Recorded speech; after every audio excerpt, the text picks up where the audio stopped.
మనం కూడా గుర్తుపెట్టుకోవాలి. ఎవరిని మనం అన్యాయంగా నిందిస్తామో వారి ఉసురు కారణంగానే మనం దెబ్బతింటామండి, అనుమానం ఏం లేదండి. అక్కడ ఒక తొందరపాటు మాట తిట్టు ఎవరినైనా మన బంధువుల్ని మిత్రుల్ని నీలాపనిందలు వేసి తిట్టే ముందు బాగా ఆలోచించుకోవాలి. అలా అనవసరంగా నిందించిన వాళ్ళు రామాయణంలోనే బాధలు పడ్డారు మహానుభావులు, మామూలు వాళ్ళు కాదు.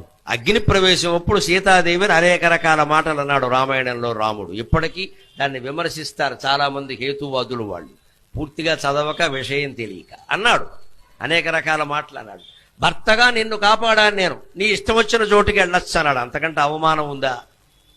ఆ మాట ఎందుకు రాముడి నోట వచ్చిందో తెలుసా? సీతాదేవి ఇంచుమించు అంత మాటనే లక్ష్మణుడిని అందమ్మ. గమనించండి, రామాయణం చదవకుండా మాట్లాడకండి. మాయలేడి కోసం ఆయన వెడితే హా సీత హా లక్ష్మణ అని అరిస్తే వెంటనే ఈయన్ని వెళ్ళమంటే నేను వెళ్ళనమ్మా, నీకు తెలియదు ఇది రాక్షస మాయ. వాడు అనేక రకాల మాయలు చేసేవాడు.